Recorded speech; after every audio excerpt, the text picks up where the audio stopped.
বৈশাখের শেষ বেলায় এসে দেশ জুড়ে চলছে তীব্র তাপপ্রবাহ। সবচেয়ে বেশি তাপপ্রবাহ এখন খুলনা ও রাজশাহী বিভাগে, সেই সাথে চট্টগ্রাম বরিশাল বিভাগেও রয়েছে তীব্র তাপপ্রবাহ। এর প্রভাবে ঢাকা সহ অন্যান্য বিভাগে তাপপ্রবাহ অনুভূত হচ্ছে। এই তাপপ্রবাহ আগামী সোমবার ধীরে ধীরে কমে আসতে পারে। ওই দিন থেকে বৃষ্টি ও কালবৈশাখী হতে পারে। আজ শনিবার আবহাওয়া অধিদপ্তর এই পূর্বাভাস দিয়েছে।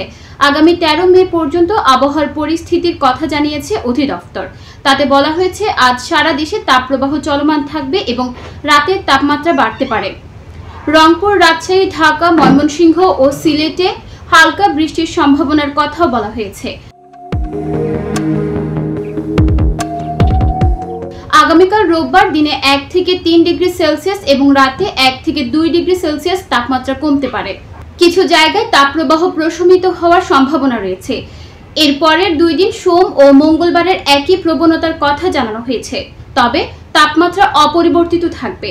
আবহাওয়া অধিদপ্তর জানিয়েছে, আগামীকাল থেকে ময়মনসিংহ ও সিলেট বিভাগের কিছু জায়গায় এবং রংপুর, রাজশাহী, ঢাকা, খুলনা, বরিশাল ও চট্টগ্রামের বৃষ্টির সম্ভাবনা রয়েছে। আবহাওয়াবিদ মোহাম্মদ শাহিনুল ইসলাম জানান, আগামী 12 মে সোমবার থেকে দেশের বিভিন্ন অঞ্চলে বৃষ্টির সম্ভাবনা রয়েছে।